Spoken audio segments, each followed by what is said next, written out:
Welcome to the Map Forward podcast, everyone. I'm your host, Lisa Farr, and today's episode of the podcast is brought to you by Elixir Specialty Coffee. Elixir is shipping all Elixir Trios for free from now until Thanksgiving, so click on the link in the show notes below and get your Elixir delivered anywhere around the US from now until Thanksgiving for free. Today on the podcast, I'm honored to have Greg Meenahan from World Coffee Research. Welcome, sir. Hello, welcome. It's great to have you. This is one of those conversations that naturally came about because of a different conversation that was being had through a newsletter. That's right. I said I'm going to have to weigh in on this one, Lee. Yeah, that's exactly what you said. Yeah. That was exactly how it went down. And I'm like, we got on a call and I said, hey, listen, let's talk about this, because if you're thinking this stuff, then it's you being someone that I respect in our industry. It's content that I would like everyone to have access to, and I don't want to be just the only person who gets to have these incredible conversations with people like yourself. So here we are. So why don't we talk about, it's been 10 months since you were on the podcast last. Okay. Wow. Jeez. Yeah, man. 10 months. 10 months. Have you had a really full year? Oh, yes. It's been fast and furious, and one of my role here is to coordinate this pre-competitive support for World Coffee Research amongst the roasters and really the entire supply chain. And so it has me talking to quite a few people with quite frequency and getting around to all these conferences and coffee festivals and speaking opportunities, and yes, it's one thing after another, but very exciting, and it's been a good year. Are you loving it? Actually, I am. Yeah, I am loving it. I'm not a coffee person, as many people know. I've been in coffee as long. Sorry, mate. You are now. Just sorry. No, I think you're the last one to know that. I have cut the vein, and I am blood brothers now with this industry. Yeah, you are. The people in this industry are really super great. I mean, creative and energetic and globally conscious and wanting to do the right thing, and man, it really is. It's very exciting and refreshing, and I think it's also because it's a growing industry, right? There's just so much growth. We've got consumption growth growing at 2, 3, 4. I think it was something like 6 or 7% in the United States that was reported. So in an expanding market, that's great. Right. It's just the pie gets bigger. We don't have to fight for the same customers and all that kind of stuff. And I love the way that you put it, but let's be real. It's not all that fabulous. If it was, we wouldn't have been here talking about the thing that we're going to talk about. And while most people are great operators in our industry and most people have the best of intentions, that's not the case for everybody, because if it was, we wouldn't be in the situation that we're currently in with regards to practices like, people happily paying less than a fair market price for coffee, people taking commercial grade coffee and putting it in bags that are marked specialty grade coffee. These are common practices. And these are the kinds of things that lead us into some quite dire situations and leave our industry in a little bit of a mess. But I'm confident that the reason that those things continue to happen is because there's not enough information out there that tells people what damage things like that do to the supply chain long term. You know what I mean? I do. Yeah. Yeah. I've thought long and hard about this, and I am in this position where I am talking to the sustainability directors of roasters and green coffee suppliers, and I really have to say that I have not found any actors acting in bad faith. I mean, I have not That's awesome. come across that.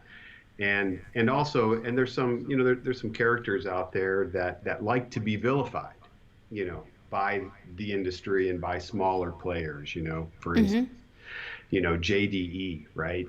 Big, massive company, no question about it. They're buying an enormous amount of coffee around the world, Right. a variety of grades, many multiple brands that they're supporting. And, and one of the things that I have begun a lot of my presentations with now, because people come to hear me talk about sustainability and the implications that agronomic research and variety development are going to have on the livelihoods of producers and the sustainability of the supply chain in general.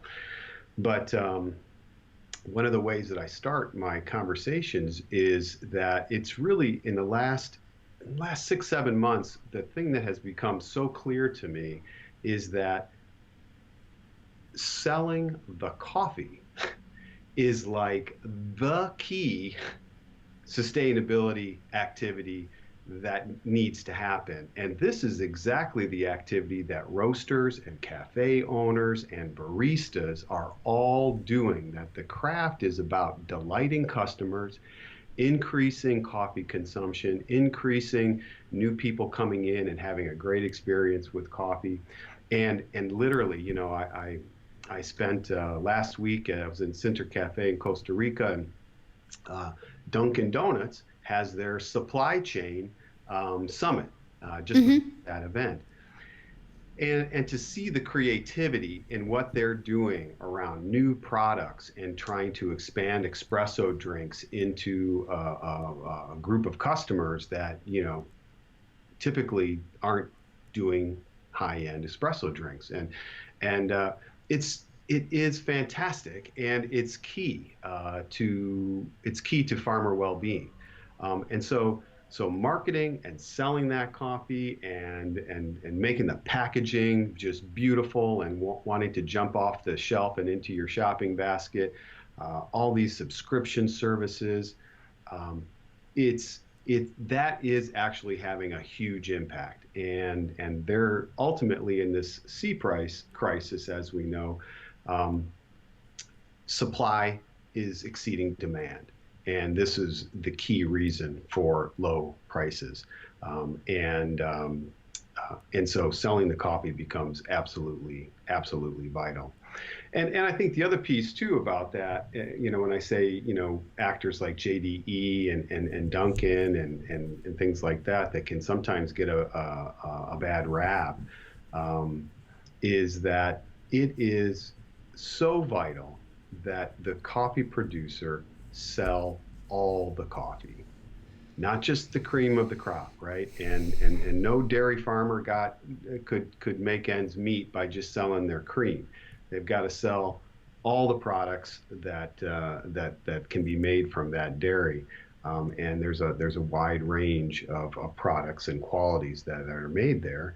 And so, specialty isn't going to save coffee. Yeah, No. it just isn't. There's a lot of coffee being grown out there that's, between 80 and 84, 85 that is being sold at commodity prices right now.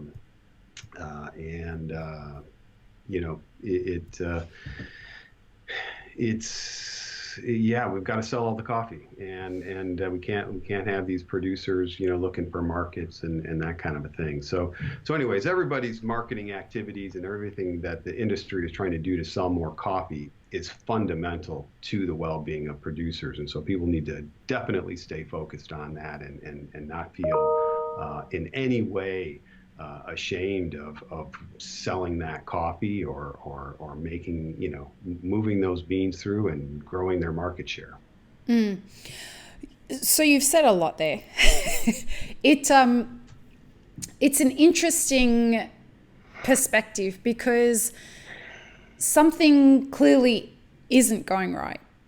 We're not in a coffee price crisis for no reason, and we're not in a coffee price crisis for one reason. You know, where there are definitely some actors in the industry that aren't behaving, I guess, to the highest standard of integrity. And look, I'm somebody who's all about conscious capitalism. Yes. So I'm not an anti-capitalist or anything like that. I think capitalism is a really great thing for driving competition and helping people innovate and do all these kinds of things. I'm not an anti-capitalist at all, but I am somebody who's focused on the idea that not all money's money. You know, there is black money and there is money that's you're gonna be proud of earning. And after having people on the podcast this year like Merlin Preza, who, do you know Merlin? No.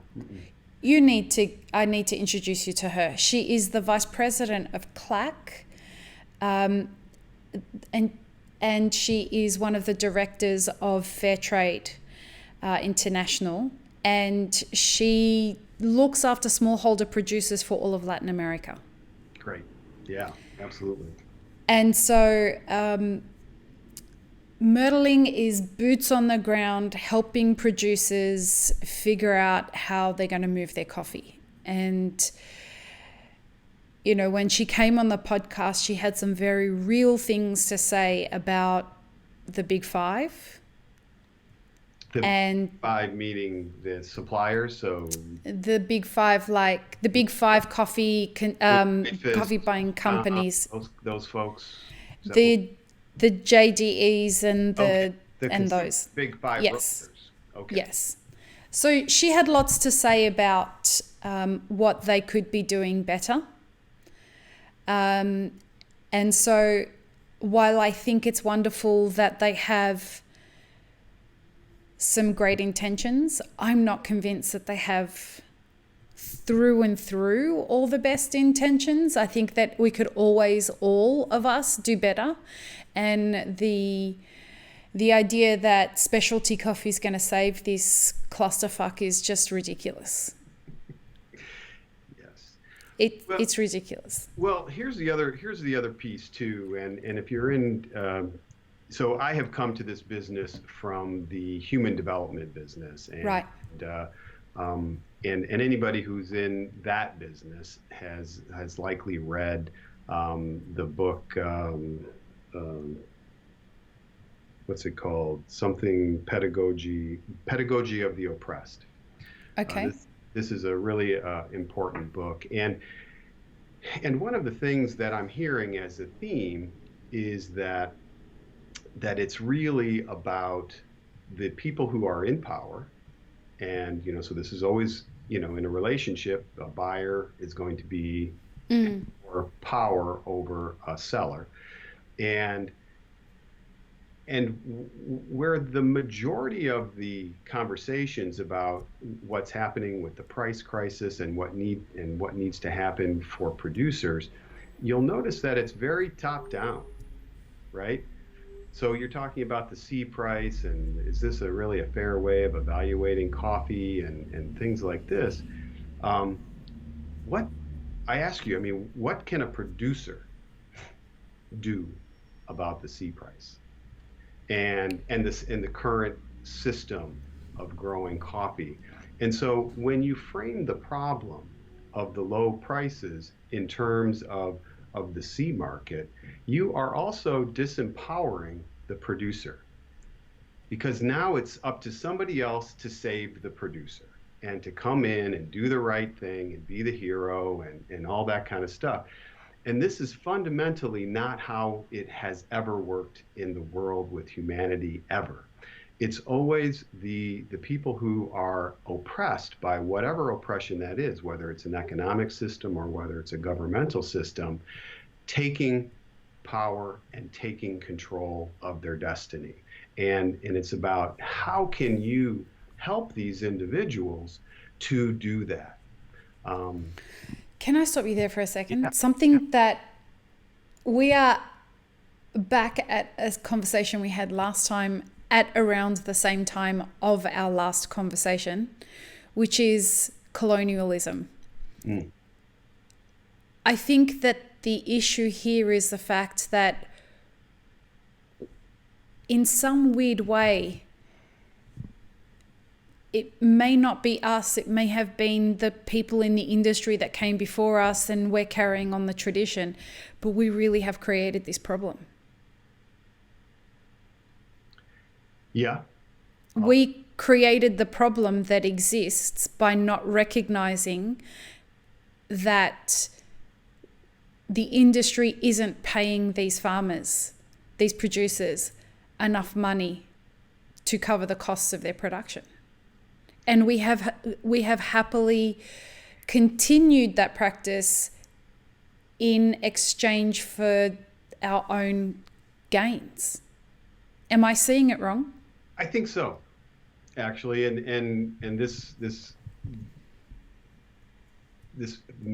opinion may seem strange coming from my position, which like I said, I'm in the human development business, not in the crop business, and what I know about any agricultural commodity, is that no farmer tallies up their cost of production, goes to the market and says, this is what it costs me to produce these potatoes or tomatoes or cucumbers, so therefore buy my products at this price. That doesn't happen anywhere for anybody at any time.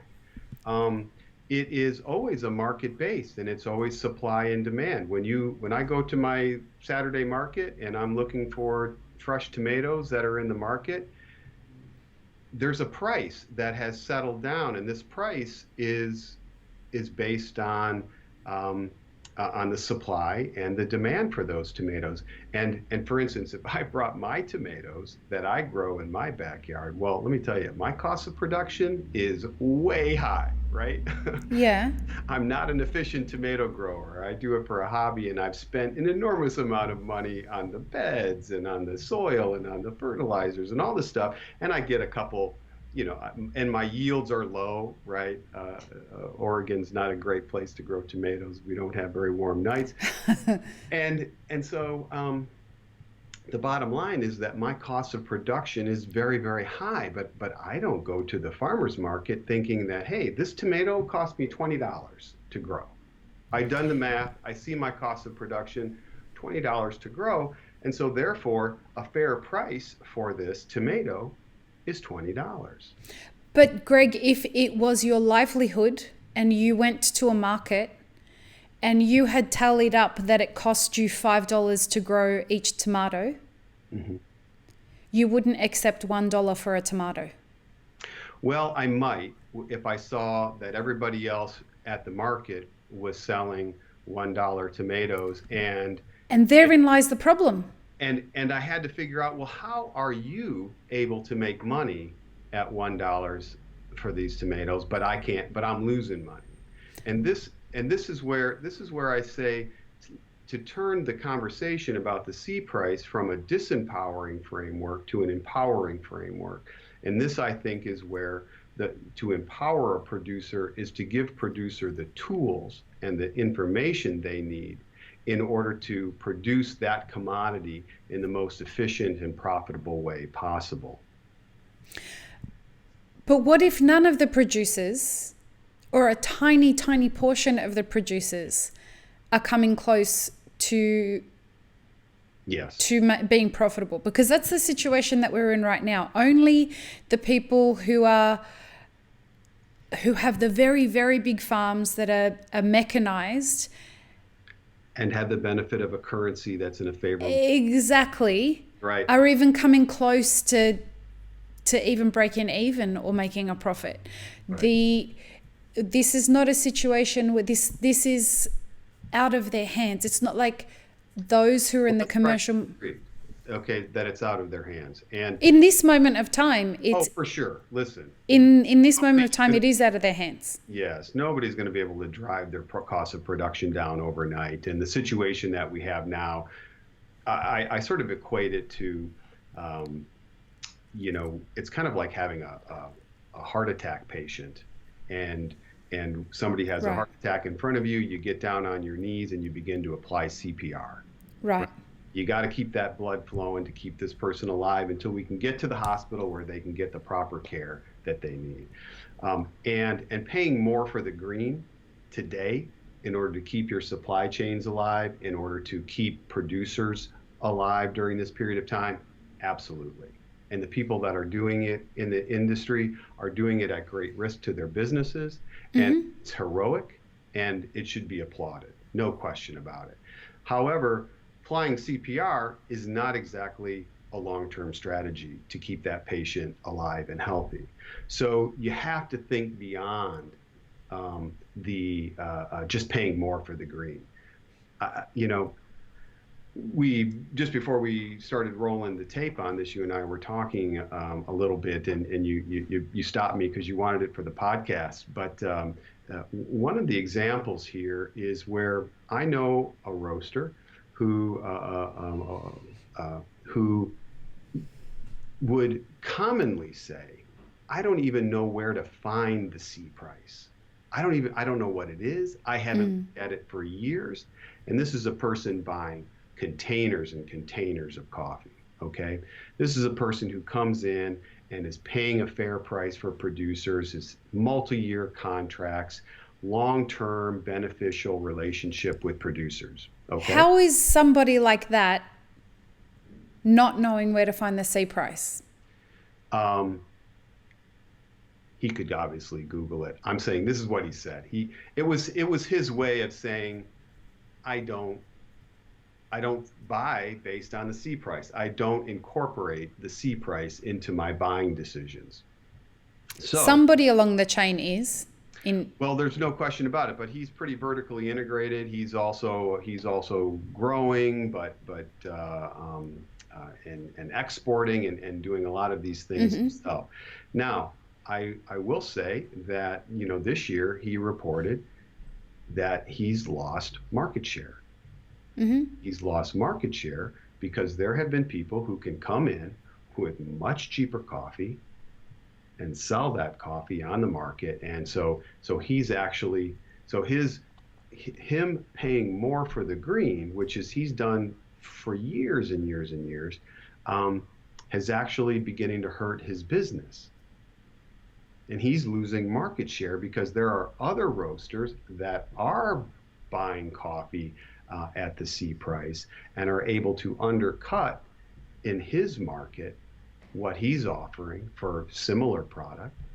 And so the ethical player in the field is being penalized and is losing market share because of this.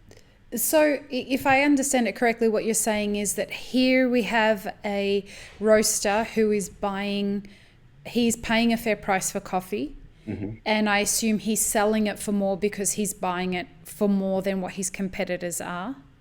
And because they're able to sell their offerings for less, they have more market share than what he has. Is that correct? Yeah, they're stealing some of his market. Yeah. Well, there's a lot of things in play there. It's not necessarily that it's because he's paying more for coffee. It could be that he is marketing to the wrong people. The people that, the economic situation right now could be that in the market that he supplies, people are strapped and they just need to pay less for coffee.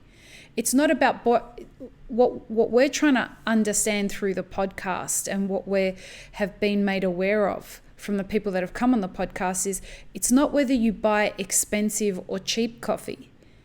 It's about whether you pay a fair price for the coffee that you're buying. So you could buy coffee that is worth,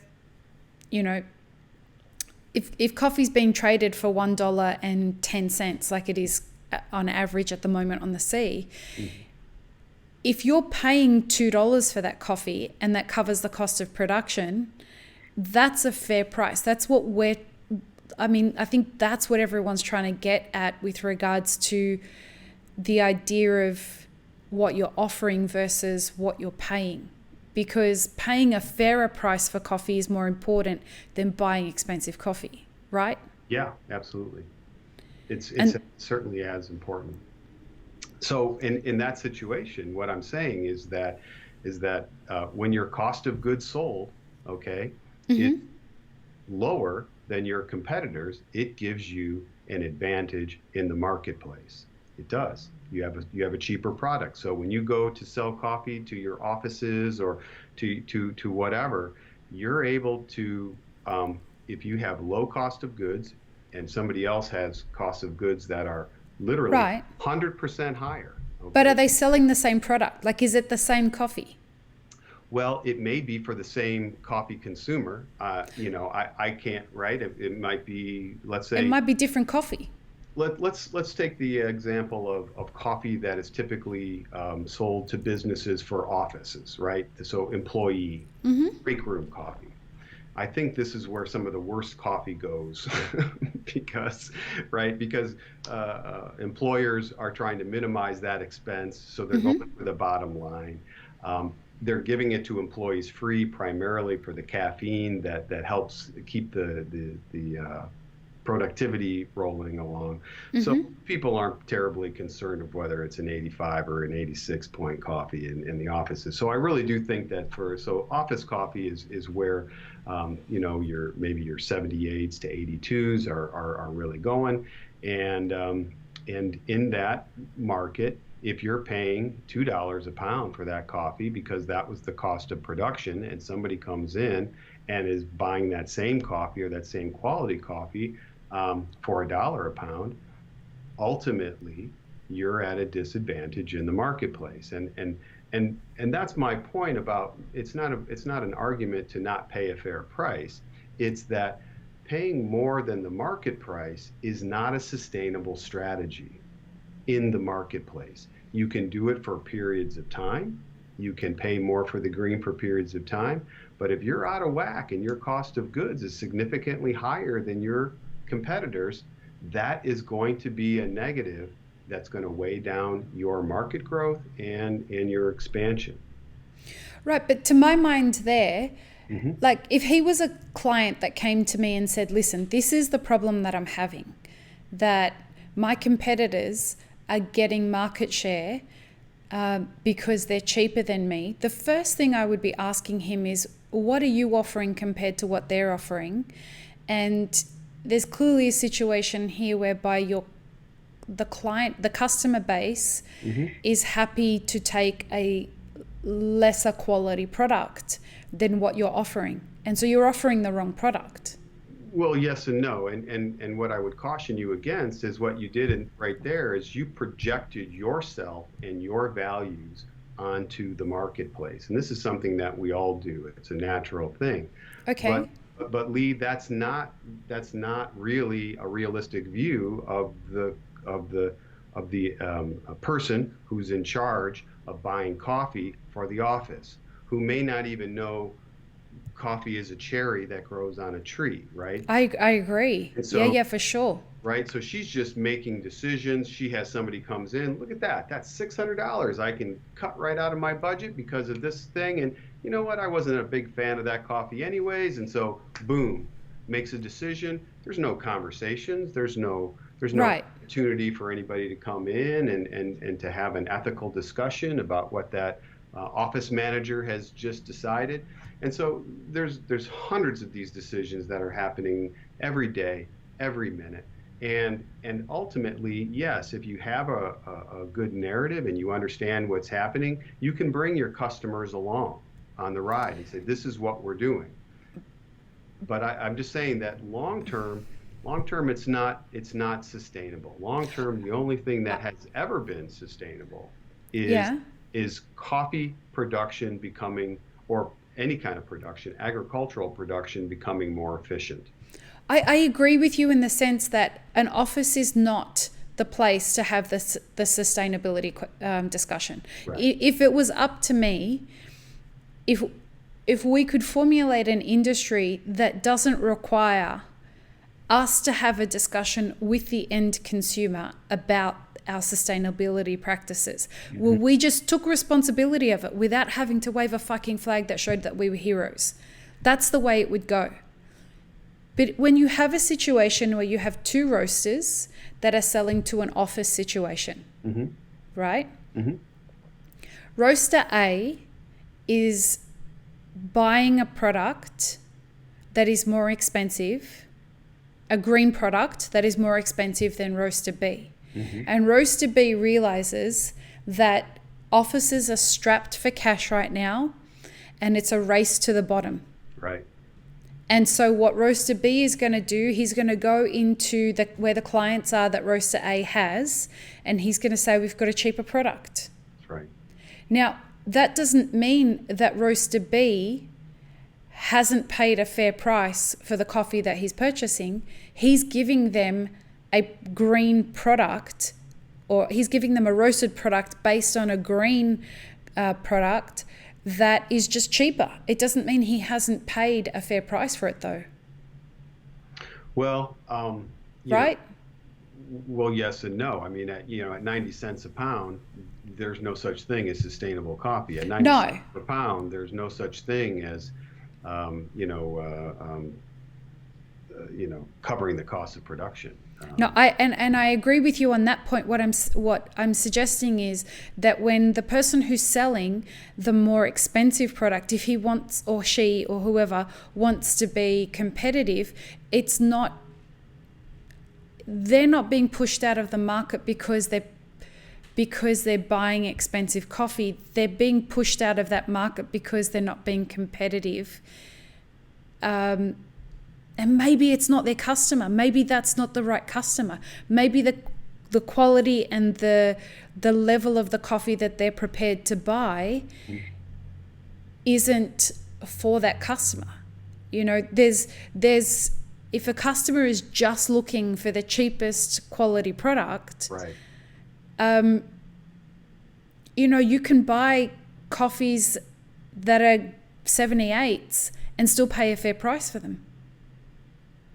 And if you can, but if somebody else has got an advantage because their cost of goods is significantly lower, that's a headwind for you in the same market. You're selling the same coffee, and one person can just sell it more profitably at a lower price than you can. That's a competitive advantage, and that's happening hundreds and hundreds and hundreds of times every day in many different varieties. And I don't disagree with your characterization of it at all, Lee. I think the characterization you made is very straightforward. But the point that I'm making is a little bit more macroeconomics, very simple.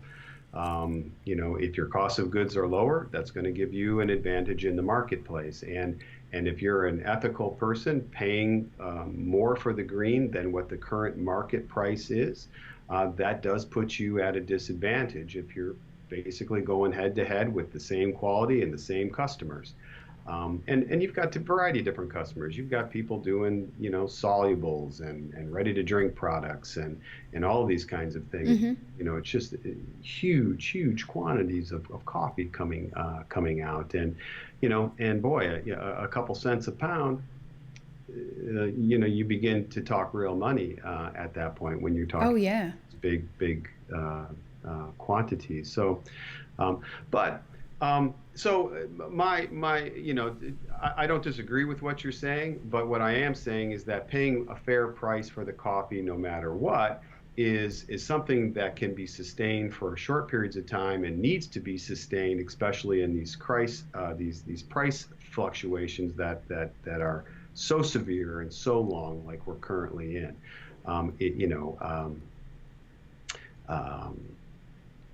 However, there are ramifications for businesses that are doing that.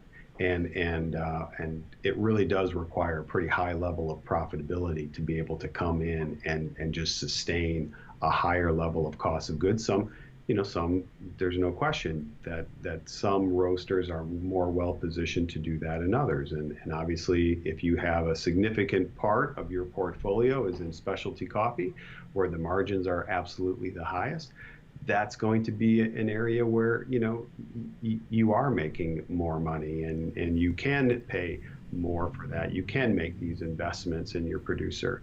But long term, when you're talking about 85% of all the coffee grown is not specialty and is not in that area at all, then you're really talking about trying to, how can we empower this producer so he can or she can make money.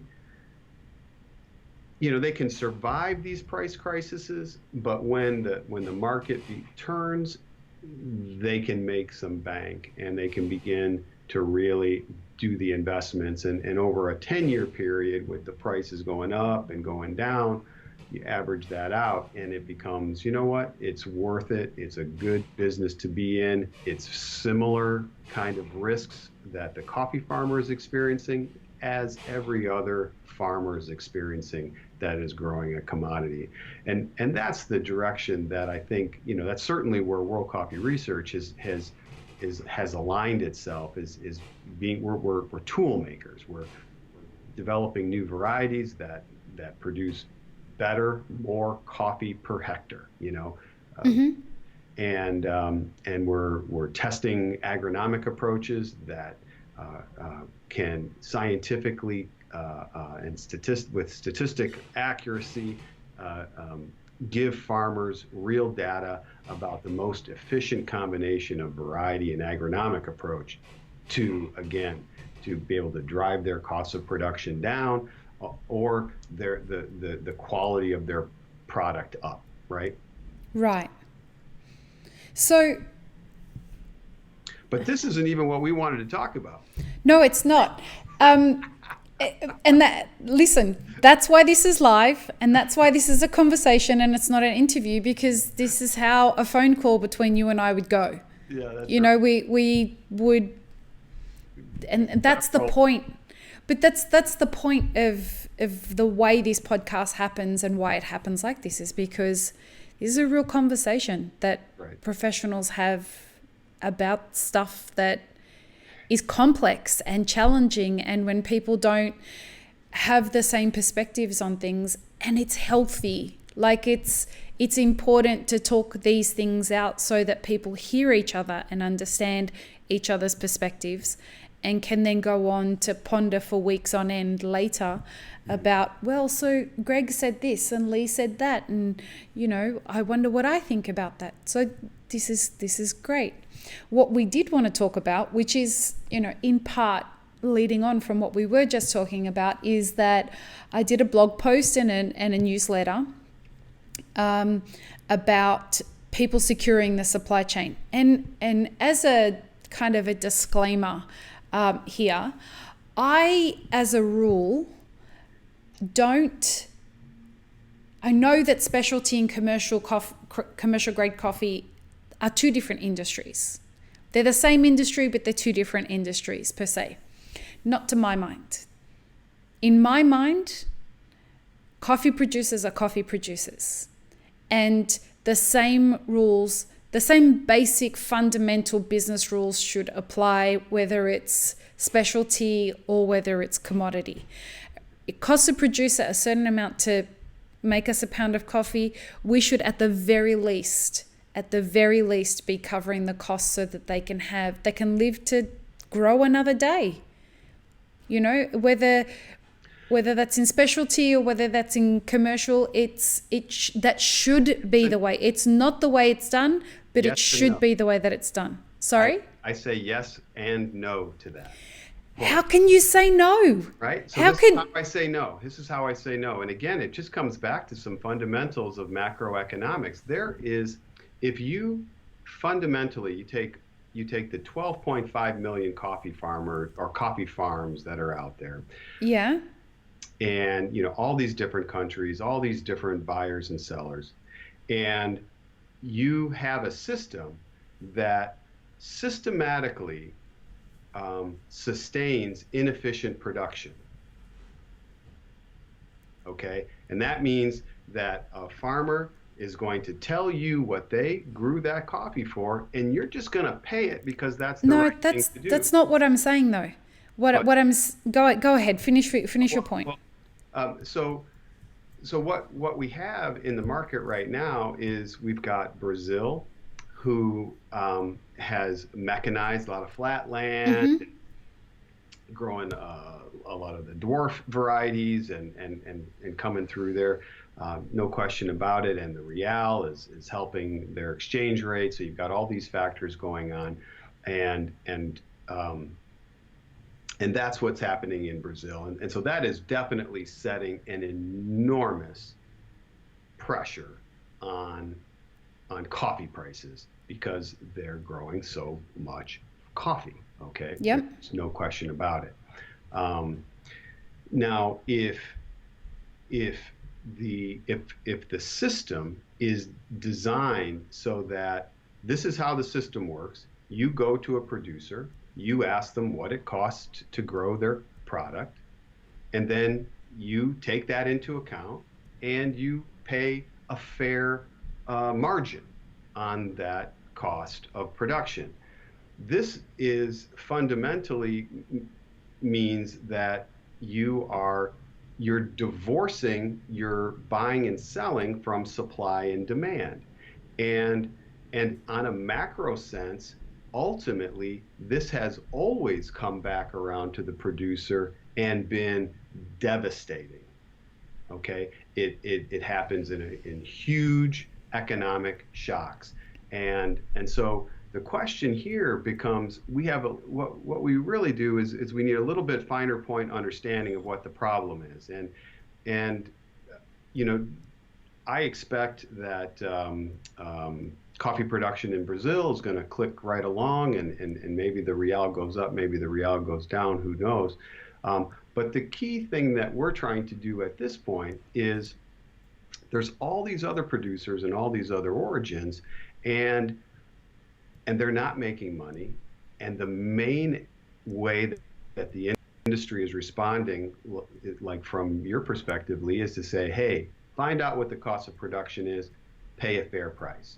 Simple. That's all you have to do. To not do No. that is unethical. I need to correct you there. No. Okay. What I'm not saying just pay a fair price. I'm saying secure your supply chain. And what that means is finding producers that you want to work with, help them by investing in their future crops, work with them.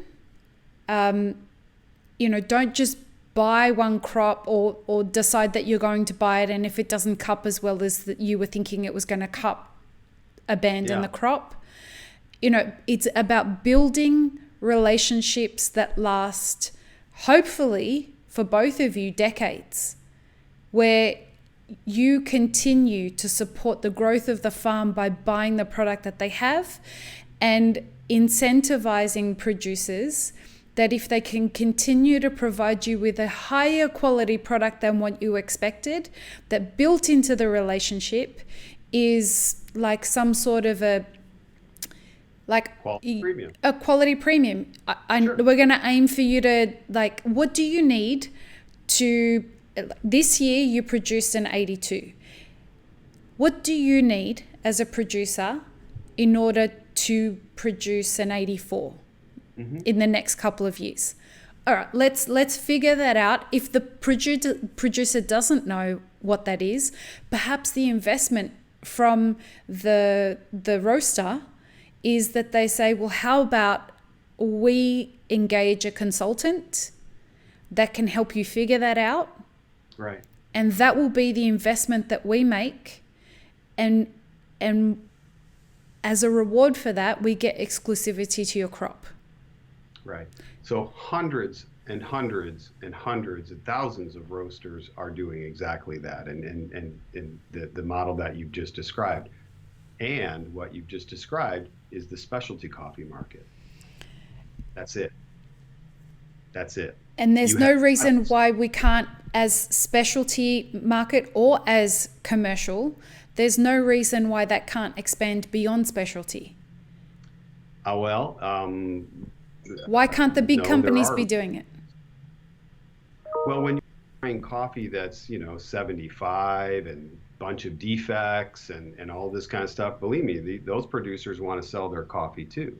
And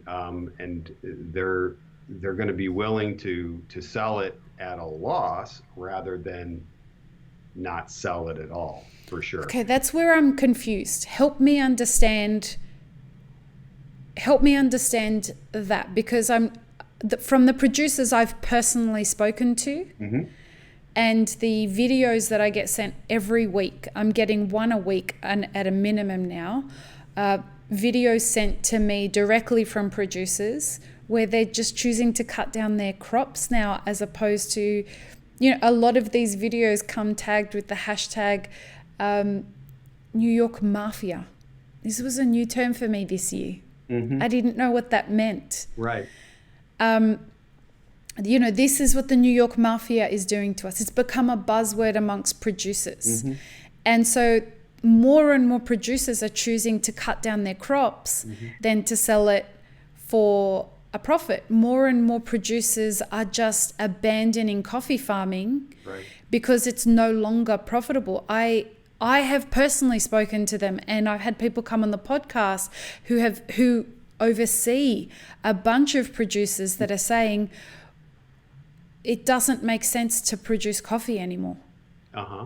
And so and again, at the risk of sounding callous and uncaring, if a producer is in a commodity that they cannot be competitive at, that producer generally speaking is going to look for something else to grow that they can be competitive at. And this is exactly what that producer should be doing. And so, cutting down those trees, it's a terrifying thing. It's a shocking thing to see, and it's very understandable. They can't make a profit based on their cost of production and the productivity of their current farm and coffee. Yes, that's what happens. That happens in every commodity. And if you can't make a profit growing tomatoes this year, you try beans the next year.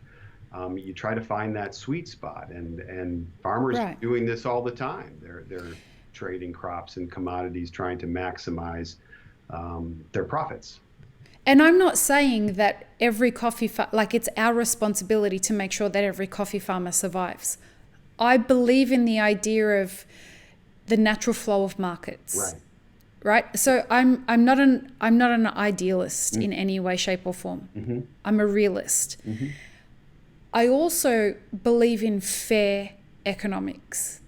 I believe that we are gaming the system from our end because we know we can get away with this system that happens to have been operating for a long period of time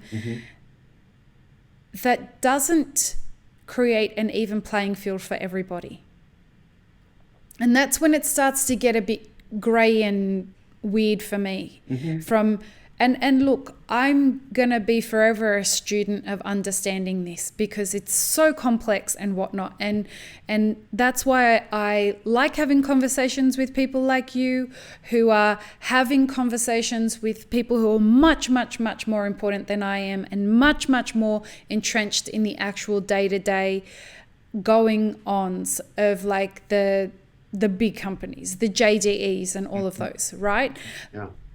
But something's not right, Greg.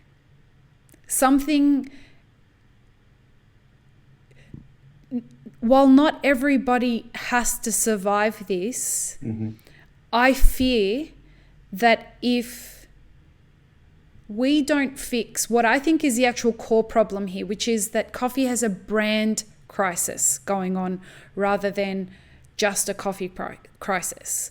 If we don't fix the brand crisis that coffee is experiencing right now, the long-term effect of the way coffee is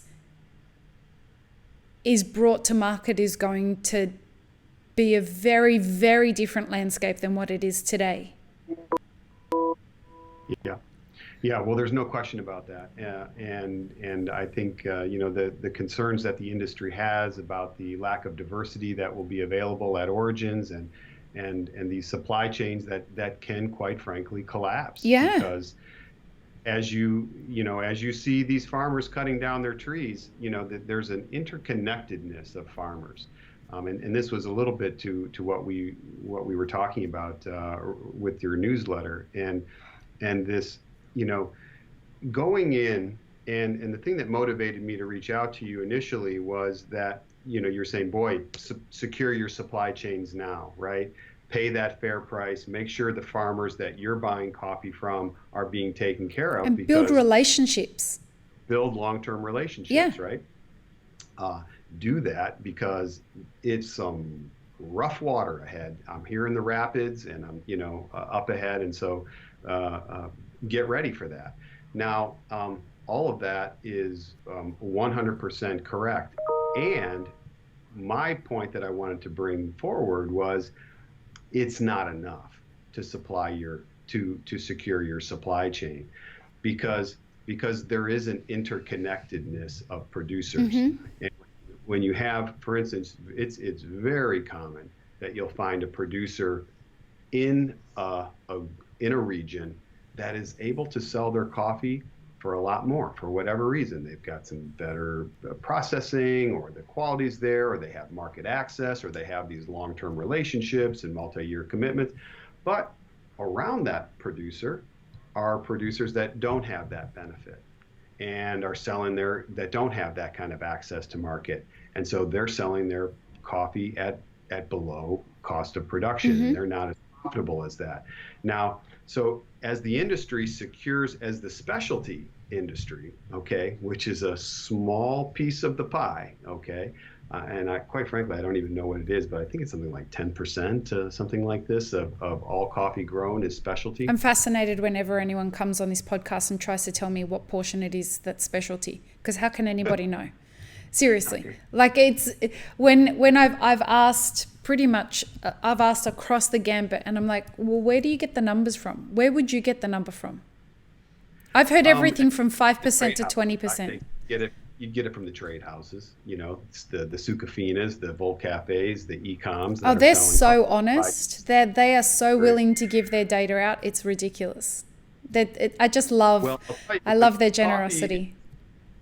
When coffee is cupping at a high quality, usually the market responds to that, and Right. and there are exceptions to that. There's no question. And I've met many producers who are growing 83, 84, sometimes 85 coffee, and they can't sell it at specialty. Right, which is why I say that there's specialty grade coffee that's being produced, but we can't know, like, we can never know what the exact number of specialty coffee that's being produced really is, because there's no one that's keeping a tally. It's no one's job to go out there and grade all the coffee and score it and put it on some list and say, this is exactly how much specialty coffee there is in the market, right? We can't even come up with a definition of what a specialty coffee cafe is. Well, I'll do a little bit more research. Is your phone on? Or no, this is yeah. Okay. Yeah, let me. No worries. It's all good. Is it? Okay. It's your desktop, right? Yes. No problem. Oops. If we mess with it, we might end up with feedback, so just keep it going. Okay. So so one of the things that I said at the London Coffee Festival this year, I was moderating a panel of various sustainability people that were on there, and it just really hit home with me that this word or phrase or concept of sustainable coffee, right? And that it's a fiction, that there is no coffee grown on the planet today that is sustainable. Now, tell me more. Okay. So, and what I mean by that is that even if and of course, absolutes you can poke holes in absolutes without question. And so I don't mean that. And I'm sure there's some sustainable coffee out there, but how are you defining sustainable, by the way? That's what I'm about to tell you. Mm-hmm. So currently, like sustainably sourced coffee, okay, we've all heard this term, right? Mm-hmm. Sustainably sourced coffee. And we have big coffee buyers and retailers saying and making goals we will be 100% sustainably sourced by such and such date. So this is a common thing we're seeing in the industry. Now, um, so sustainably sourced means something very specific. Okay, the consumer doesn't know this, but the people who are buying and selling the coffee do. Okay, they know that sustainably sourced means that by and large, it holds to the standards, the common standards that you'll find in Rainforest Alliance, UTZ, Fair Trade, these certifications. These certifications sort of define this product called sustainably sourced coffee. It's been certified, this coffee has been certified to be sustainably sourced. Now, the problem with this is that economic sustainability is not part of that definition. So in other words, you could have the entire world's coffee production sustainably sourced, and we would still be in a crisis.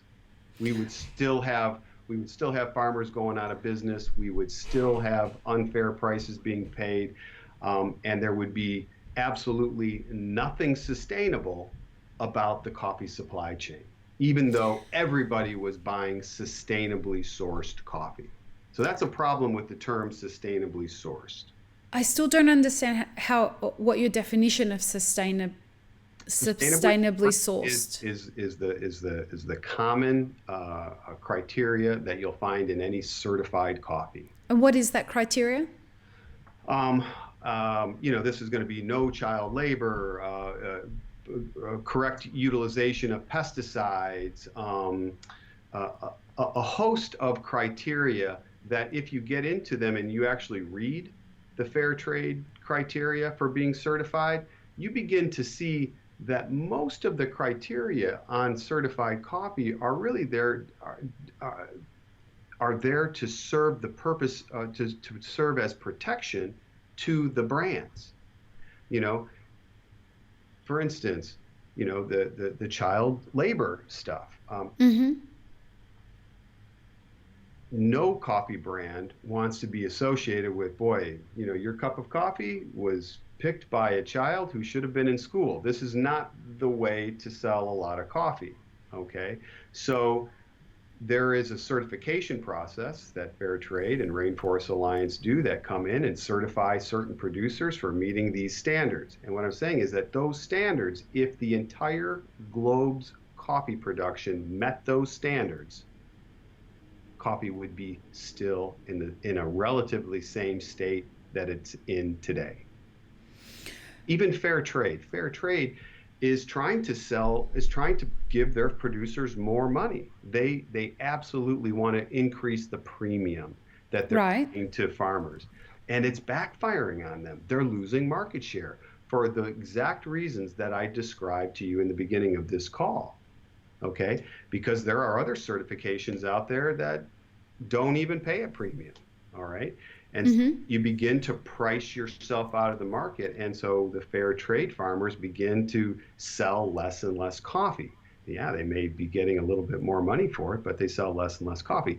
And then the other piece is that fair trade, the premiums, let's say fair trade organic coming in, very often the premiums they're receiving are still below the cost of production, right? So this is where I need your help. Okay. Because what I'm hearing you say is if people can't be competitive, and please correct me if I'm mishearing this. So the conundrum that we're faced with is that if people hold themselves to a value standard, like fair trade, and let's put aside the fact of whether fair trade works or not, but if people hold themselves these days to a value standard, they're losing market share. Is that what you're saying? I am saying that, no, I'm not saying that exactly. Because, for instance, Rainforest Alliance doesn't provide that premium to their producers. They're just ensuring that the producers have access to market and and it's a smaller market. So sometimes, if you're, because you might have a spec as a buyer, you have a spec, you have a customer who wants fair trade espresso. And so, it's a smaller market. So sometimes there can be a positive market impact of that smaller market where more is paid for it. But what I'm saying is that certification does not ensure that farmer isn't going to come back and be cursing the New York mafia and cutting down their trees the following year. It's no guarantee of economic sustainability. As a matter of fact, if you look at those criteria, many of them increase the cost of production. They don't. I agree. I agree. And so what the part I'm struggling with is, and I'm not suggesting that I have any solution or that anybody has a solution. I think we're to use my word, I think we're in a clusterfuck right now because it's such a complex problem. Right? And where I'm at with it is I'm confused by, are you saying that the value systems that these organizations are constructing are causing them to have less of a market share because they require a higher cost of production? And if that's the case and they lose market share, they shouldn't hold themselves to those same standards anymore. I'm saying that fair trade has attempted or is attempting. I'm not an expert on this, but and so I was reading an article that I'm half remembering, but I did that they were honestly trying to increase the premium that they were paying to producers because we're in this price crisis. They've done analysis. They know that even with the premiums fair trade is paying, many of the co-ops their cost of production is still higher than the fair trade price, all said and done. And that's with fair trade that is paying a premium. The other ones like 4C and Rainforest Alliance don't have this price premium, okay? Right.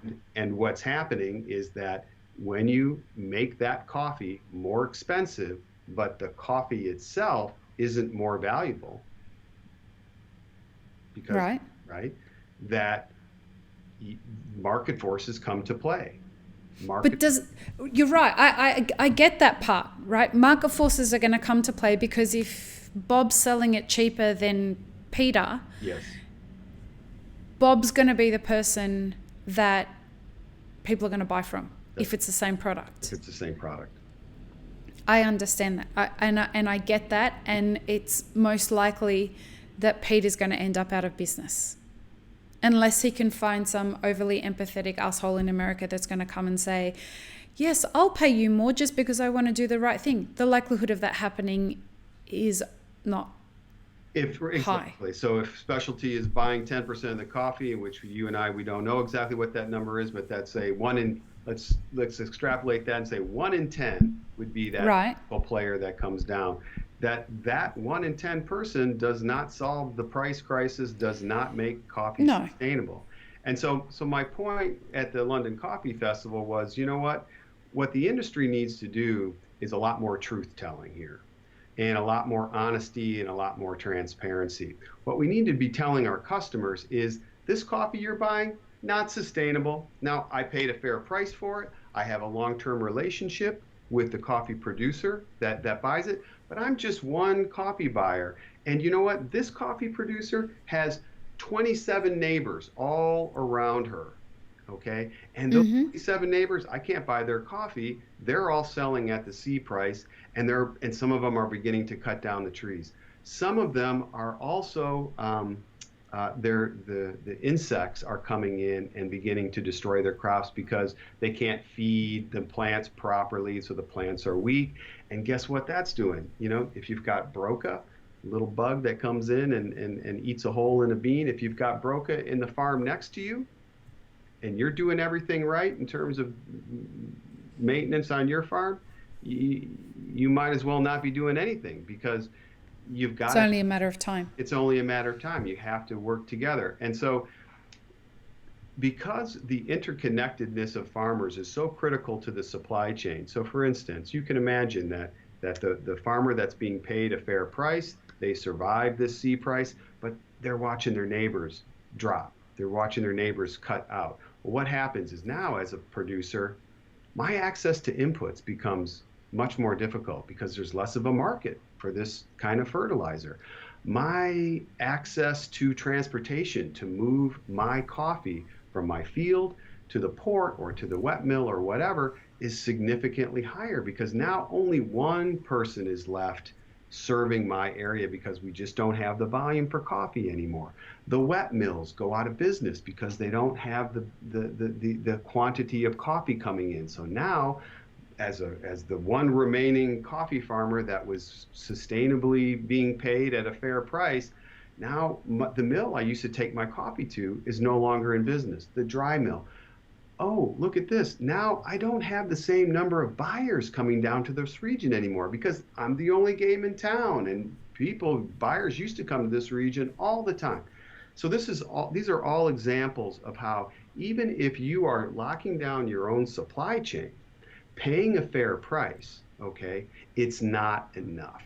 It's still not enough. You have to have some kind of sustainability strategies that are going to help entire regions, that the tide rise for entire regions and to float all these boats at a higher level. And quite frankly, there are very few things that do that. But one of the things that has historically done that is agronomic research and development, technology. And when I say technology, in this case, I really mean a variety that is easier to farm, produces more, has a higher quality, something along these lines. And so, this is a technology that producers fundamentally understand. You say, this plant here is going to produce twice as good as this plant. Mm-hmm. And that's something that farmers understand. They put that higher producing plant in the ground. Their farm starts producing not 0.3 metric tons per hectare, okay, but starts producing 1 metric ton per hectare or 1.5 metric tons per hectare. Now we're talking this entire region becomes stronger. There's still going to be weak players and strong players, and market forces will weed out inefficient producers. But the producers that adopt the new technologies, the producers that renovate their fields, the producers that use good agronomic practices are going to have a competitive advantage over those producers that don't. And yes, this can lead to consolidation of farms. We've seen that happen in every single country in the world throughout human history. So there's no reason to think that that's not going to happen in the coffee world. But one of the first things that happen with agronomic innovation is that these hectares begin to produce more coffee, okay? Mm-hmm. And when you produce more coffee, that means you need more laborers to pick that coffee. It's truly an economic development proposition. And as there's more money comes to a region because there's more coffee being grown in that region, that also begins to support the service sector. And this is now how economic development happens within these coffee growing countries. Some people look at Costa Rica and they say, man, this is terrible. The coffee production is collapsing in Costa Rica. Actually, when you take a look at it, it's because the economic opportunities are significantly better in Costa Rica, and the education system is significantly better in Costa Rica than in many of the other coffee producing countries. And so there's just other ways for people to become prosperous and to make money. And because of that, Costa Rica is becoming a more attractive destination because of that. Because people have figured out that there's no money in farming coffee? Because the standard of living and the level of safety and the amount of civil unrest and all of these things are significantly better when people aren't starving, okay? So I hear what you're saying, Mm-hmm. but there's one thing that I think is a fundamental question around this. Mm-hmm. And I agree with you in the sense that, yes, when we can invest in these farms and we can get them doing all this amazing stuff, everyone prospers. Mm-hmm. But who's going to be doing the investing? Well, the coffee industry is already doing some investing, and I would also say that, I think that there is a need to find a culprit here. Why? Who needs to find the culprit? Well, we need to blame somebody for this. And Lee, you're doing that very much so. You're saying that there are some actors that are just unscrupulous and are not value-based and are taking advantage of coffee producers. And I'm sure that there are some unscrupulous players in there, but by and large, I gotta say, the coffee industry is really a very ethical industry. It really is. I mean, you take a look at mica production in Madagascar. Did you see that? I've got to tell you that, like, I don't know who you're not talking to that I am talking to. I know there are people who are working for some of the biggest companies in the world in the coffee industry that are telling me off the record about some of the practices that are going on. Like, I'm not pulling this shit out of my ass. This is information that I am hearing firsthand from people that are talking to me about things off the record. Like? Well, it's off the record. I can't talk about it. Can't talk about it. Okay. Well, I'm not making this stuff up. And I know people who are absolutely, like, I have arguments with people on a regular basis who are like, well, I just can't afford the specialty coffee. I'm like, then take fucking specialty coffee off your bags. You are not putting specialty coffee in them. You are lying to people. Like, this is a common practice at the roaster level. Not everybody does it. Not even the majority of people are doing it. But a good proportion of people are doing it. Well, then I think what I'm hearing you say is that there are people who are buying low-grade coffee, okay, that is commercial grade, and buying cheap and ripping off their customers by putting it in a fancy bag and calling it specialty or any number of things. Okay, so clearly that's fraud, and in any industry there are certain players that do that, but I'm going to stand by my perception of the coffee industry and say that by and large the vast majority of coffee that is bought and sold is done so from ethical players. Now, it may not be the same ethics as you. For instance, you have a certain ethic that says, you know what, you need to find the cost of production and you should be paying that farmer a fair price for that coffee. Market forces would say otherwise. They would say, actually, that coffee is going to be valued as a commodity. It's going to be based on its value, on its quality, okay? And it's going to, if it's very high quality, it can have a very high price. If it's going to be a very low quality, it can be a very low price. But the market forces are going to dictate ultimately that price. Now, again, I'm saying yes, there's a problem here with the currency and the real that is exacerbating this issue right now, and I don't have an answer for that particular thing, except to say that, man, we have to get these other origins to be far more competitive, producing far more coffee than they currently are, but I want to go back, if you don't mind, to that point you were making. Is that there are these unethical actors. I don't think that's the problem. I want to go back to the solution that you were proposing, okay, whereby we need to, which was the basis of what led to this podcast episode, right? So you were saying that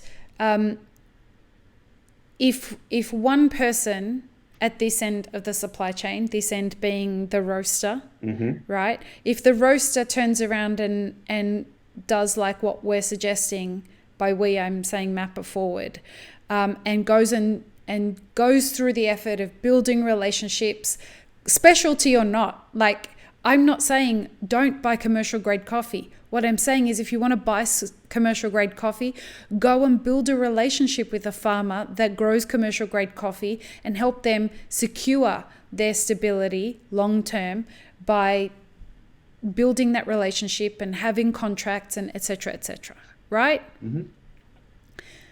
And you're saying that if one person does that, that's not enough, because there are farms around them that are potentially could fail from that. Well, and from that, but that don't have the benefit of that relationship, right? Right. Yeah. And so what you're saying is what we need to do is conspire to the success of the whole region as opposed to one producer. Well, we need to do both, is what I would say. Right. Okay. So what I'm saying is that if what we're suggesting is that people go and build relationships with producers, the roasters are the person who are going to initiate that investment, right? Yes. So but who is it that's going to who is it you're suggesting should initiate the investment for the farms around them? Mm-hmm. That's the part that I'm missing. Because in the scenario that we're proposing, there's obviously more than one roaster in the world and there's more than one producer in the world. Mm-hmm. And so we would expect, and what we're encouraging is people, no matter whether they operate in specialty or not, start building relationships and securing your supply chains. And that's, hundreds of thousands of roasters around the world that we're trying to encourage to do this. Mm-hmm. So that's where the investment is coming from the model that we're proposing about securing the supply chain. What I don't understand is, where is the investment coming from when you say that what we're proposing isn't enough? Mm-hmm. And it may well not be, but what I don't see is, where's the money coming from the part that you're proposing? So who's going to invest in that whole supply chain, right? Who is going to because there's 12.5 million farmers and I don't know how many coffee growing origins, 30 plus coffee growing origins in the world, there is no one answer to that. And it's obviously the devil's in the details regarding that. In some cases, you have, the big five exporters, so the Louis Dreyfus, the Ecoms, mm-hmm. the Sucafinas, the Mercons, that do have those relationships with those commercial growers, right? And they are keeping the relationships year over year with those individuals, so that roasters don't have to, right? Roasters can just ask for a certain spec, and then the exporter buys that. So today, right now, a significant portion of the coffee supply chain does have access to technical expertise and also to investment as well. Starbucks, they're the billion tree or the bag per tree program that they're having. Ecom, for instance, their investment, they have actually done pre-competitive investment. They have the first wave of F1 hybrids that are very high producing were actually developed by Ecom and Ciroc. I know they've come on this podcast and talked about it. Condesa Colab, who is owned by Ecom, Ollie has come on and so has Mookie, and they've talked about a lot of the work that they're doing. That's right. With regards to that. And that's awesome. That's right. And so what I'm saying is that the investments are happening right now. Does everyone have access to these investments? No, I'll tell you, man, I talked to a lot of producers at Center Cafe last week, and and part of the problem here with the price crisis is how long this one has lasted, right? And really the folks that are staying in business are those folks that have secondary incomes that they can pump into this losing entity until brighter days come. But Right. to your question of like who is going to actually, you've got a smallholder farmer with 5 hectares or 4 hectares or something like this, no access to credit. Um, uh, the cost of getting his cherry to market may be extremely expensive.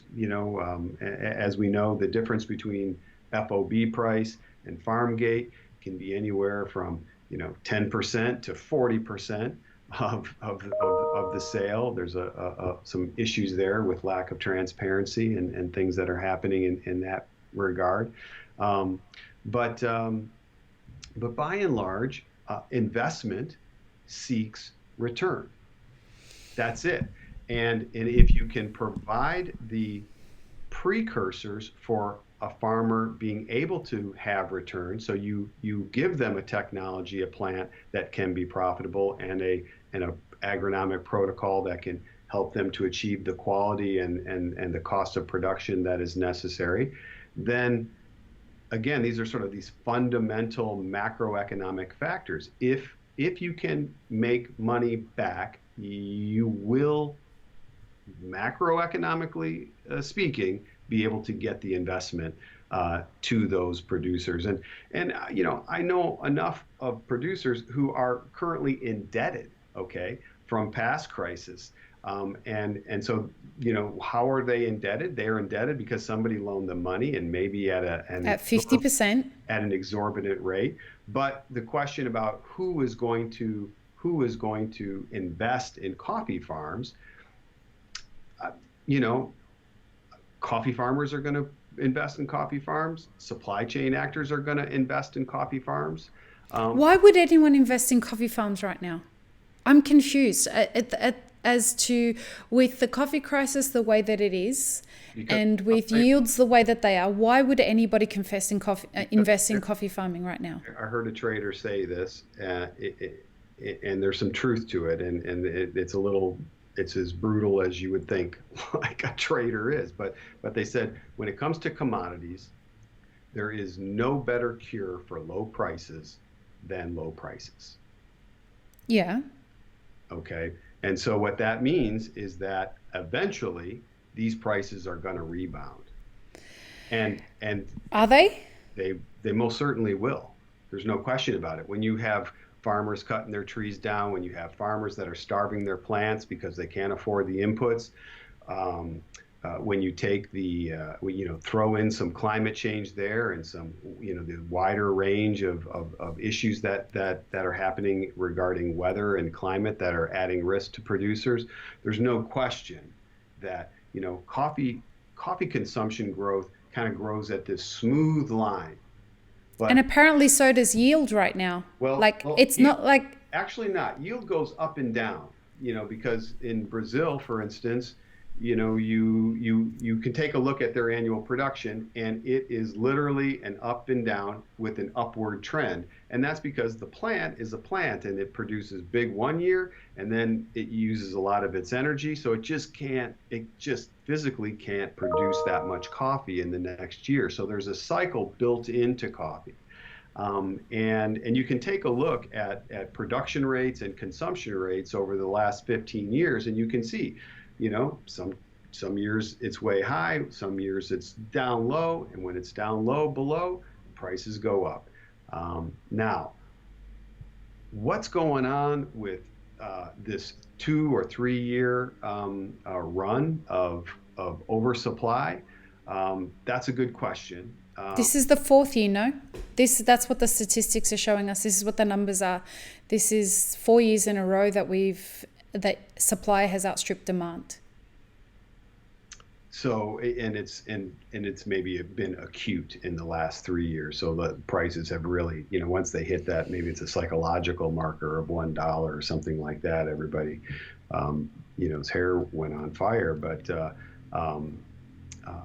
it's been low for way too long, no question about it. The producers that I was talking to talk in terms of it being bad for the last 3 years, but again, that's not a statistically accurate. That's just anecdotal. Mm-hmm. and these were Central American producers as well. Um, but so what, you back to your question, why would anybody invest in coffee? Why would anybody plant more coffee?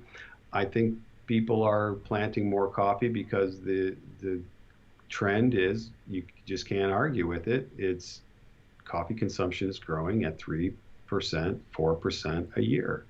And that fundamentally means that by 2050, we need twice the coffee that we are currently producing on this planet. We're going to have double that much coffee. So it shouldn't be surprising that people are continuing to do this. And quite frankly, the savvy person has been investing in their farm, has been planting trees, and is keeping those trees alive and functioning well, so that they have cherry to sell when the market goes up. Because this is the other just terrible thing that happens to coffee producers, is that they begin to pull back their inputs, they cut back their labor, and when the prices do go up finally, their plants are so weak and low productive that they don't have any cherry to sell at the $3 a pound now, right? And they can't make anything back. But how are they meant to do that if we're not paying them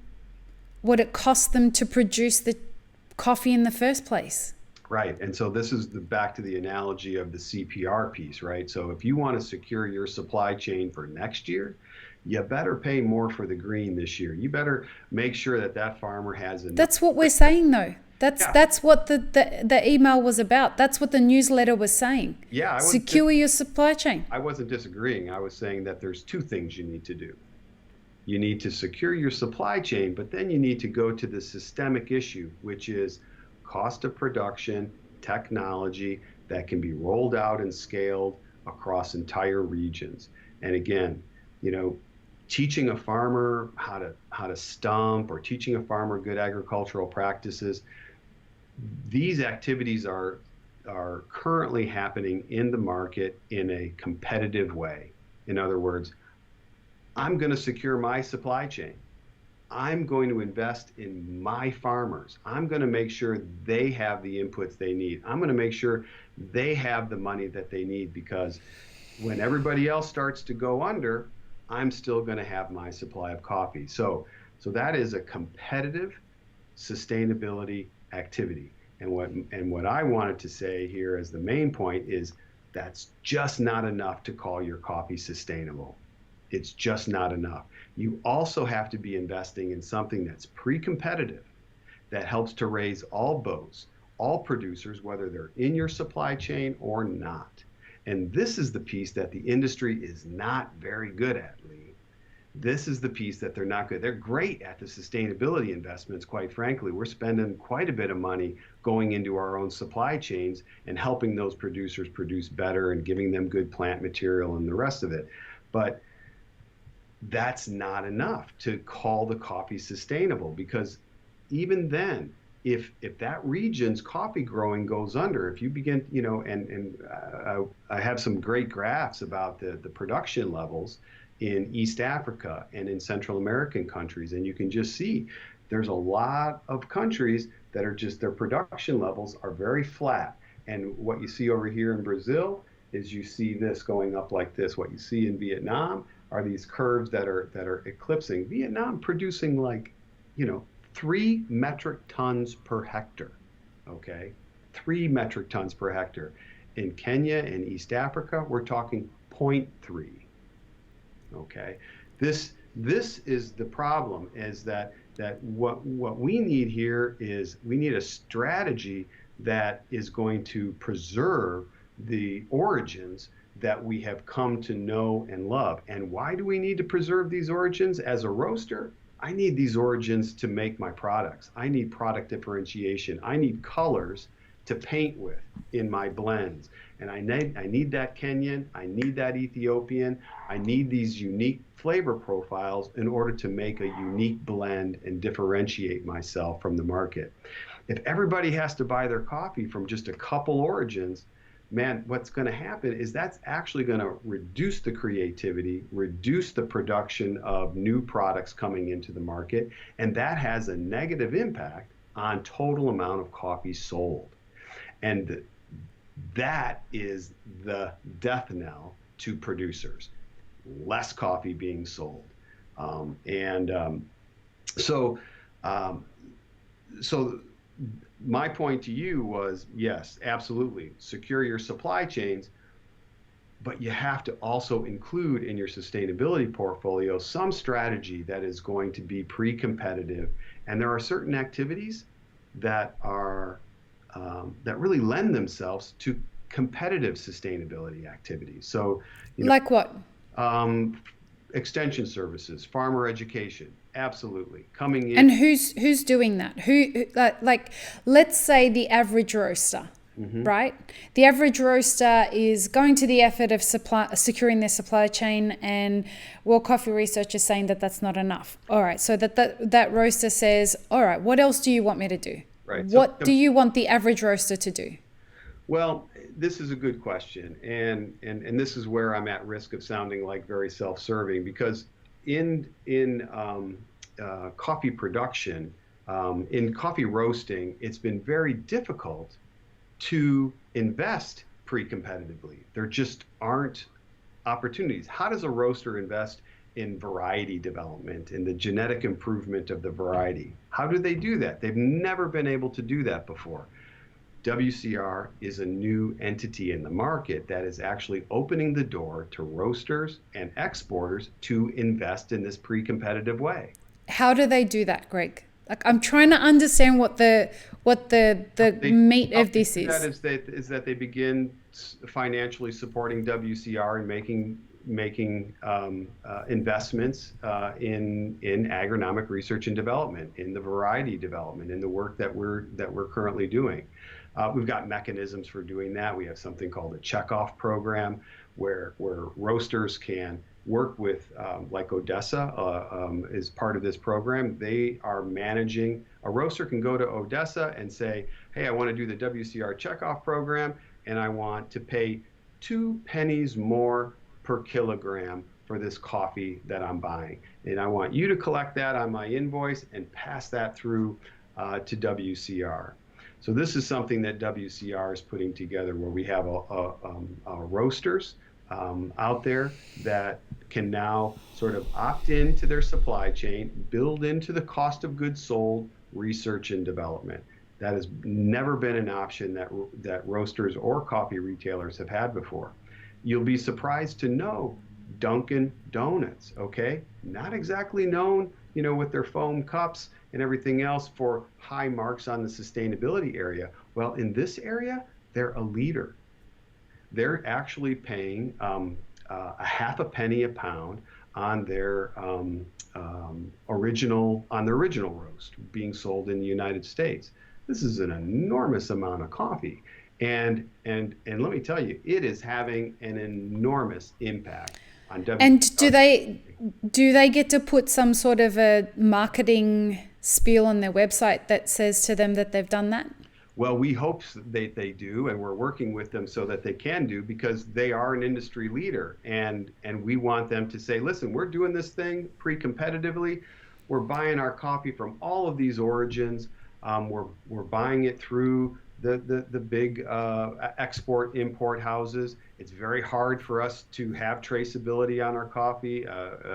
For instance, they've sort of got traceability down to the country of origin, but it's very difficult to go much further than that when you're buying coffee at that scale. And help me understand something, Greg. Yeah. So Dunkin' Donuts gives you guys a penny or half a penny on each pound or kilo that they buy. Correct. What happens to that money? Because it's going to be difficult for anyone to believe that that's not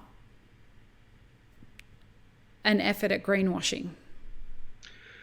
Well, I got to tell you, there's nothing greenwashing about that investment. That investment is fueling WCR's research and development currently. And so tell me how specifically, though, the money that comes from that or the money that Dunkin' Donuts contributes to you guys goes specifically to the solution that you suggested is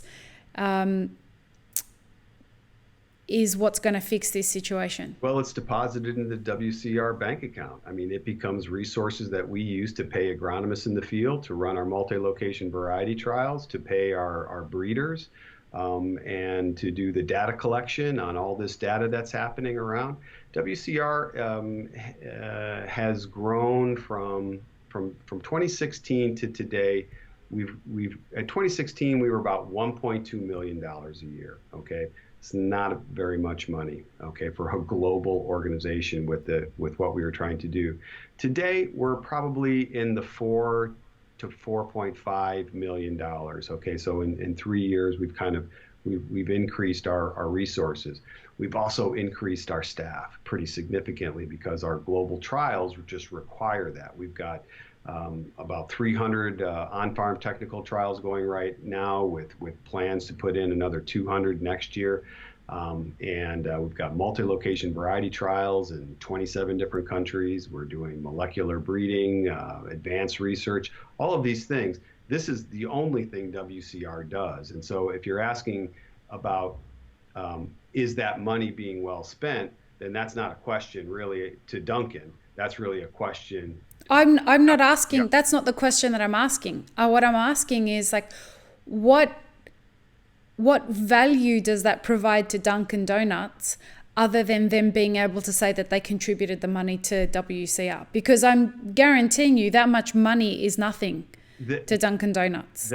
That provides a tremendous value to them because they are actually contributing to a strategy that is going to preserve key origins that their products depend on. You know, they're not sourcing strictly from Brazil and Colombia. They're also sourcing from Central America and some East African countries as well. And they need those origins in order to continue to provide, to continue to delight customers and continue to grow their own market share. They absolutely need it. Right. So and the producers, how are the producers getting helped from this during the coffee crisis? See, that's just it. They're not. That's my point. So, but that was my point with the CPR. We're vehemently agreeing with each other here, Lee. I think is really the question. Is that if you want to keep your supply chain alive, you better pay more for the green, especially during this period of time. But my point is that not most producers don't have access to that angel investor who's willing to do that. And you know what? They're going to suffer during this period of time. But what we're not saying pay more for the green. We're saying it's a more holistic approach than that. It's about building relationships. It's about paying a fair price for the coffee, understanding what it costs, working with the producer. Most producers can't tell you what their cost of production is. But Lee, that can't happen. That can happen in specialty. You know, and it can happen in commercial to a degree. And the Mercons and the Ecoms are developing these long-term relationships with these commercial growers and having those growers. But even when you take all the producers that have relationships with Mercon and Caravella and all of these players that are out there that are really working hard to make sure that their coffee producers survive during this period of time. So believe me, if you're buying coffee, if you're a Caravella, if you're a Mercon and you're buying coffee from all these producers, you are making investments in those producers to ensure that they're going to be around because it's in your self-interest to do so. You have to do that. And that's what I call paying more for the green. So if Dunkin' Donuts can pay you guys a half a penny or whatever per pound, why can't they pay the producer that half a penny? Why can't they pay that producer? Why can they afford it to give to World Coffee Research, but they can't? I don't think that half a penny make a difference. You know, a half a penny a pound to a producer who's producing, you know, on 2 or 3 hectares. I'm not sure a half a penny a pound is. I assure you that when Merlin Presser came on this podcast and spoke to us about it, she said that absolutely anything right now would make a difference. So why can't a Dunkin' Donuts just pay more for the green, right? That's what you're saying. Just pay more than what they currently are. Well, that's one question. Well, one question is that they're buying the coffee obviously from exporters, from importers, and and it's a commodity. And this is really just kind of circular. We're kind of going back to that same conversation we had of market forces are at play here. This is, and if you have a huge player that's going to buy an enormous amount of coffee at a price that is significantly higher, and that is the strategy. That's what they're going to do. There are ramifications and negative side effects of doing that. But the half penny's either going to go to you or it's going to go to the producer. Well, a half a penny, I think that the question here is that the producer doesn't have an ability in most of the origins where we're working to invest in agronomic research and development. In Colombia, for instance, it's about 6 pennies per pound is what the Colombian producer pays to the FNC, and the FNC does exactly what WCR is doing for all these other origins, and that is provide agronomic research and development and variety development for the producers. This is exactly what happens in Embrapa. Embrapa is the agronomic research entity for Brazil, okay? And those countries have agronomic research and development supporting their producers. And granted, Colombian producers are none too happy, and there's lots of problems in Colombia regarding the low C prices. There's no question about that. But Colombia is not going to disappear as a coffee growing origin, whereas and their yields in Colombia are all in the 1 metric ton to 1.5 metric ton per hectare range in Colombia. You go to Uganda, Kenya, Zimbabwe, Rwanda, all of these countries, and production levels plummet. Okay. And these countries don't have the ability, these producers don't have the ability to come together as a group and invest in agronomic research and development so that they can get the tools that they need to be productive.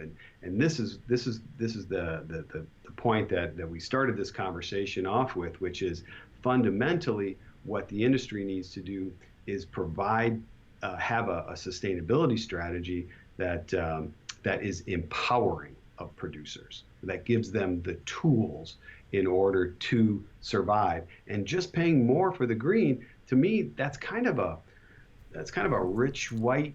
But Greg, nobody's suggesting that that's all anybody should do.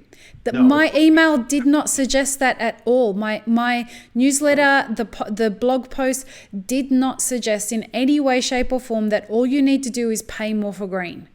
No, I didn't say that your email did. I said that your email said secure your supply chains and make these investments in relationships and everything else. And I couldn't agree with you more. And my point I wanted to make in addition was that that's not enough, that you also have to invest in pre-competitive strategies. And there are darn few of them available. WCR is one of them. So one might suggest, though, that by securing your supply chain, you are taking a pre-competitive action by helping the farmers that you're working with to grow their businesses. But it's competitive because they're your farmers. They're your supply chain. You're securing your coffee for next year, and that will turn out to be a competitive advantage when another roaster or another exporter didn't have that relationship, right? Wasn't making those investments, and then suddenly they don't have any coffee to buy. They don't have access to producers because they don't have any relationships, because so many people have disappeared from the market. And this was the point of your email, right? It's like you really need to secure your supply chain. And not only one person, though. Everybody needs to do it. And if everybody's doing it, that means more producers are getting protected as well.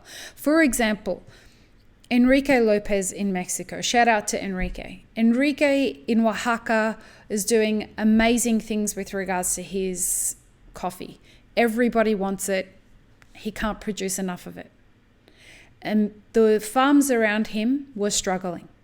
So because he could sell a lot of, everything, he decided that he was going to train the farmers around him, who were mostly women, so that they could become, all of them, a community that raised together.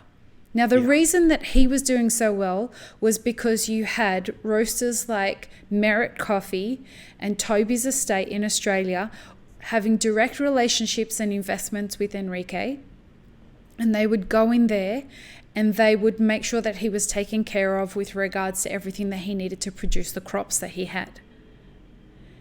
Because he did better and he was not able to produce enough to match the demand, he increased the offerings of the Oaxaca region by training the farmers around him in the farming practices that he had.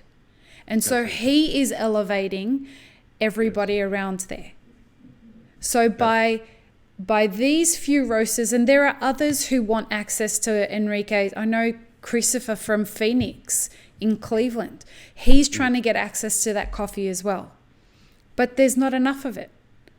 And so by those guys going and securing their supply chain, they were able to inspire the farmers around them through Enrique saying, we're onto a good thing here. We have people who are paying attention to us. We have people who like what we're doing.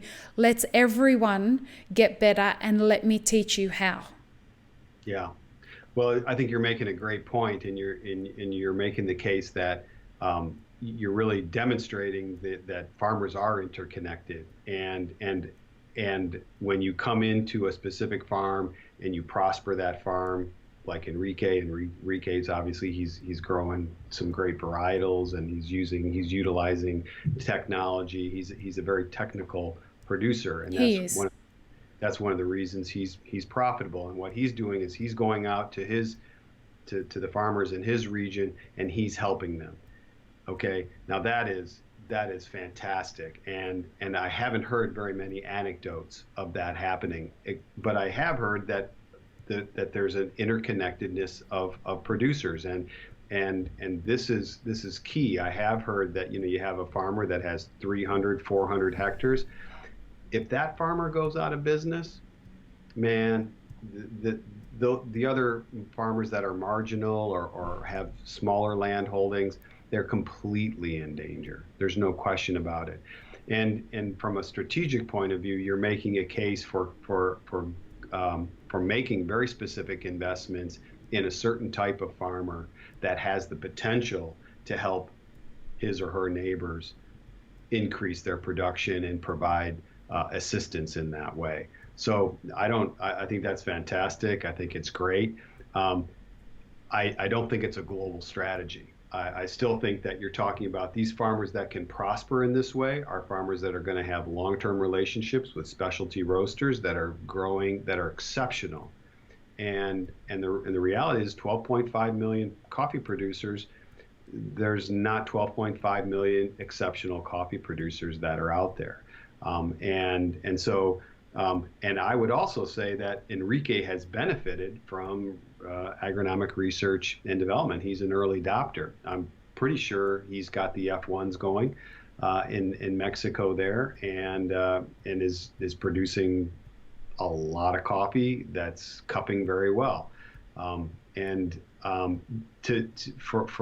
our perspective, that movement is exactly what we expect to happen with the movement of technology to certain farmers. There's no question it's producers like Enrique who take these innovations first. And part of the dissemination process is that their neighbors begin to see, hey, why are you, how are you able to buy a new Jeep? What are you doing? How come your trees have so many flowers on them compared to my trees? What's going on? What are you doing differently? And that opens the door to Enrique being able to support those farmers with, this is what I'm doing, and this is how I'm doing it. Let me help. So that's absolutely fantastic. Yeah. Well, we're almost at 2 hours. That went I think Good. really quickly. So this is a good point for us to end the conversation. Thanks so much, Greg. This has been a very interesting conversation. Very good. Yeah, absolutely. I think that by and large that this industry should be very proud of themselves. I think that the number of ethical, well-meaning actors far outstrips the unethical actors that you're in. And truly, compared to other commodities, coffee is really exceptional in this. There's no question about it. And we've got these smartphones, right?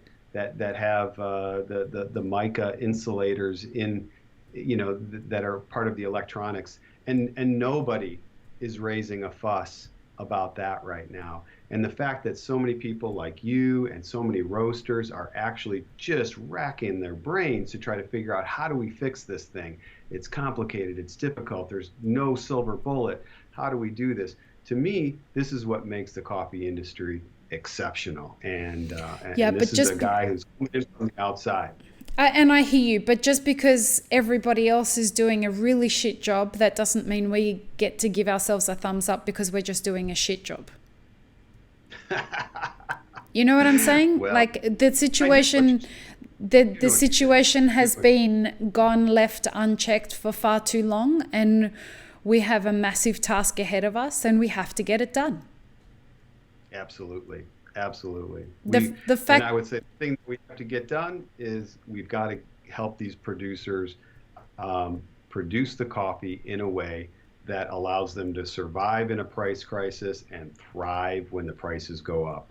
And I think that's a decent goal. I think the industry should be doing a lot more truth telling in terms of being honest with the customer about the challenges at origin.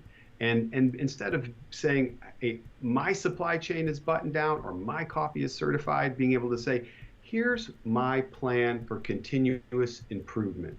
Here are the problems that we found. Here is the depth of these problems. Here's our strategy to address these problems. And we're working at it, right? We're working at it every day in a good faith effort. And I think that's if you can get the industry by and large doing that, you've got an industry that's going to be around for many decades to come. I wonder what the producers would say about all the good faith efforts as they're trying to figure out how to feed their families. Yeah, there's no question about it. There's no question about it. We really do need to pay more for the green right now. Absolutely. Yeah. There's no question about it. It's such a complex problem. It's such a complex problem. And, as far as I'm concerned, I am concerned that we're not going to find the solutions quickly enough. That is a fair concern to have, and it's one that I share, Lee. It's one that I share, to tell you the truth, because I think we know what to do, and the question really is, how quickly can we mobilize to do it? And if we had the actors that, if we had all the well-intentioned actors in this scenario, it shouldn't be a problem to fix it, but it is. Yeah. Well, again, I'm in the process of actually doing a lot of in the industry and defining the problem and describing the tools that are required. And it is a process, it's not like you get this overnight. It's not like you hear Dr. Schilling speak one time and then you get it and you've got to make this. It is a long-term education process. And I guess that's my message of optimism, is that I am seeing the industry respond appropriately. And I would also say too slowly. But I'm not an optimist, mate. I'm a realist. So I love your optimism. I think it's fantastic. But again, I think that the starving farmers would have something to say about the optimism. Like, at the end of the day, they have to live with the real life consequences of us dragging our feet. And that's no question about it. Not something that helps me sleep with peace of mind every night. Yep. No question about it. No question about it. But thanks for a very interesting conversation. This has been really wonderful. Thank you, Greg. You're very welcome. I appreciate it. Have an amazing rest of your day. Thanks. You too. Bye, mate.